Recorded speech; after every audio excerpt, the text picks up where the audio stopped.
And Zayd would tell them, أخرجوا من الذل إلى العز.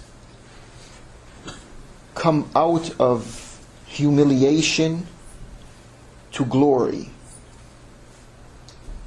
أخرجوا إلى الدين والدنيا فإنكم لستم في دين ولا دنيا. Come into a deen and a dunya, because where you are right now, you're neither in a deen nor in a dunya. I guess, who do you talk to? He saw all of this. He knew that, they're not going to honor their word. They made up their minds. But this didn't affect him at all. He wasn't the type who's going to say, we're going to reconsider here. Let's find negotiated settlement, or there must be some common ground of understanding between us and the others. No. He said, أخاف أن يكونوا قد فعلوها حسينية. I'm afraid Ahl Kufah right now have rehearsed another Husayniyah. What he meant by that is they're showing the same behavior to me as they've shown to Imam Hussein. أما والله لا أقاتلن حتى الموت. By Allah, I'm going to fight until death.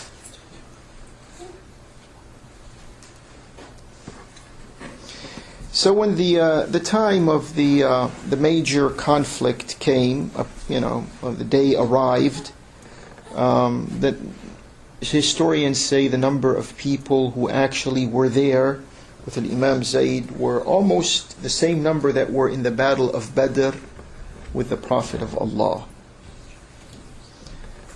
I guess that number was around 317.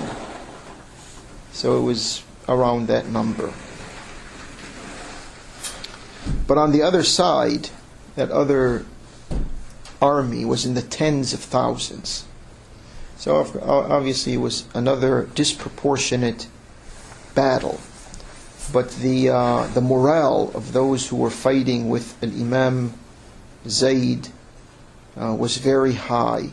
And the first day of this war actually was to the advantage of the warriors on the side of Imam Zayd.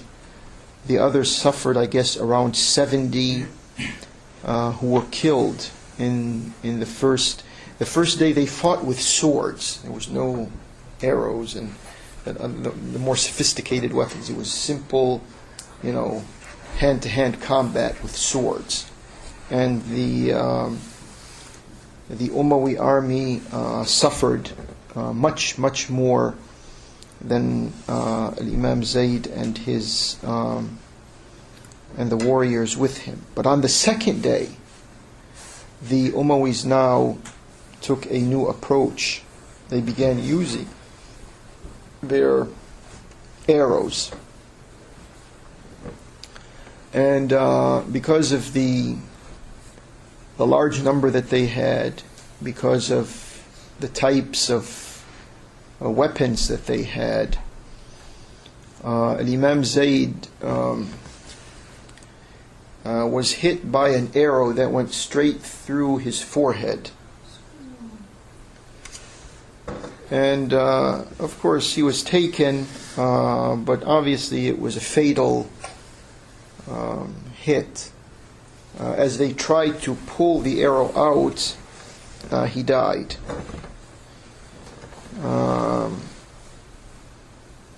Of course, I'm just going very quickly over the details of this battle, and it was just almost like a replay of what happened with Imam Al-Hussein. Almost a replay, just different personalities. But if you're looking at the meanings and the dynamics and the involvement and the treachery and the solidarity of the few against the many and all of this, it was like déjà vu. So Imam Zayd was buried, and he was buried at night. One brother was asking me recently about burials. In Islam, burials don't take place at night. But because of the threats and the military nature of this was considered an exception. And it is said in the history books that he was buried under a creek of water to disguise his grave. I mean, who's going to look for a grave under a creek of water? But with all of those precautions taken, remember, you're doing this at night. It's a select few of you who are doing this. And you're doing it in a place that no one's going to imagine there's going to be a grave here. But word got out. Somehow something leaked. I don't know how it came about, but this government, like many governments, they have their people all over the place. So someone picked up this information, took it on to the authorities. They came, they dug up the grave. They took him from the grave, the body, Imam Zayd's body. And what did they do? They put it in Al-Kufah. They crucified him in Al-Kufah. Where it's supposed to be Islamic rulers. What is this? How far do you go? I mean, what type of... But, it goes to show you how, the political government that we had at the time needed much more than this, and we've had about 1,000 and maybe 350 years now since that time. Well, at least 1,300 years, and still people cannot see that the governments are on the wrong track. This is before Qiyam al-Mukhtar. This is which one? Before Qiyam al-Mukhtar. There is a famous Qiyam after al-Mukhtar, I think. Al-Mukhtar al-Thaqafi? I don't know.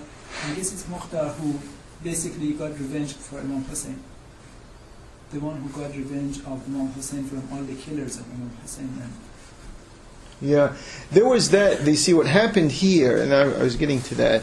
What happened here is after they dug up these officials and government lackeys and so forth, functionaries, after they dug up the grave of Imam Zayd, and they did this to him.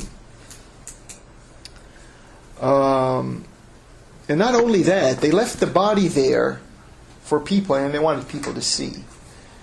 And I don't know, it continued for days and days, and they took the body down, and then what they did was they burned the body. And they threw the ashes in the wind.